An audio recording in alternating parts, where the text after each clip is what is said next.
In the small, fog-shrouded town of Blackthorn, there stood an old, decrepit mansion atop a lonely hill.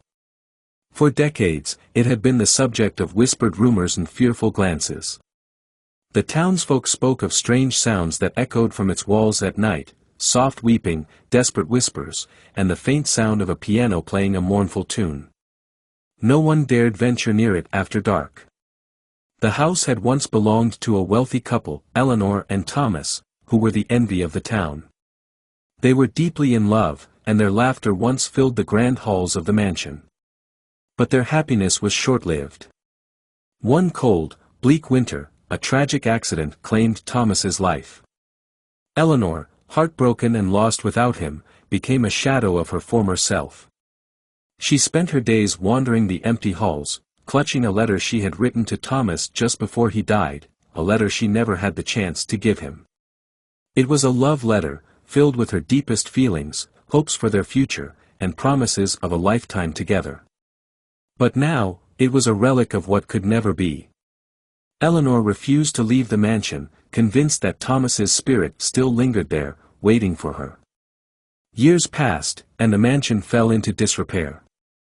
The once vibrant gardens were overgrown, and the windows were covered in dust. But Eleanor remained, her grief keeping her tethered to the place where she had last felt happiness. One stormy night, a young musician named Samuel found himself lost near Blackthorn.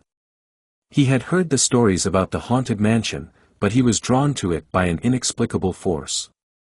As he approached the house, the wind howled, and the trees seemed to whisper his name.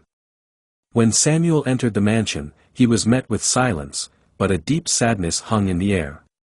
He wandered through the darkened rooms until he found himself in what had once been a grand music room. A dusty piano stood in a corner, its keys untouched for years. Compelled by a feeling he couldn't explain, Samuel sat at the piano and began to play. The mournful tune he played seemed to awaken something in the house. The temperature dropped, and he felt a presence behind him. When he turned, he saw her, Eleanor, her form faint and translucent, standing by the window, clutching her letter. Eleanor's eyes were filled with sorrow as she watched Samuel play.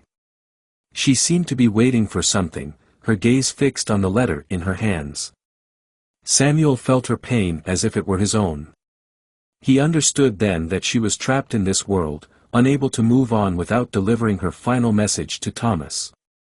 As Samuel continued to play, Eleanor moved closer to him. Her presence grew stronger, and he could feel her emotions, her love, her grief, her desperation.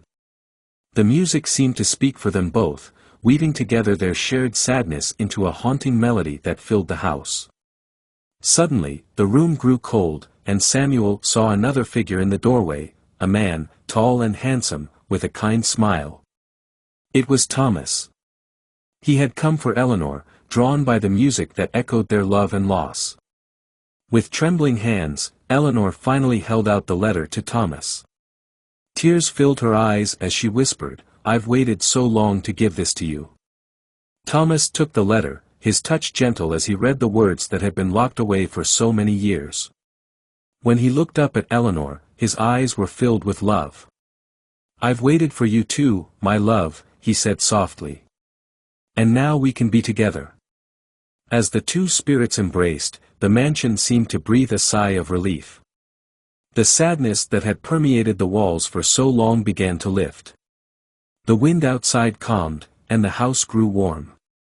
Samuel watched in awe as the figures of Eleanor and Thomas slowly faded, their love finally finding peace in the afterlife. The next morning, the townsfolk noticed a change in the old mansion. The air around it was no longer heavy with sorrow, and the whispers of ghosts had ceased. Some say that if you listen carefully, you can still hear the faint sound of a piano playing a gentle, loving melody. Samuel never spoke of what he had witnessed that night, but he knew that the music he had played was not just a tune, it was a bridge between the living and the dead, a final act of love that allowed two souls to find peace. He left Blackthorn, carrying with him the memory of that night, a reminder that love, even in death, can never truly be forgotten. And so, the house on the hill stood silent and empty, no longer haunted by grief, but by the memory of a love that endured beyond the grave.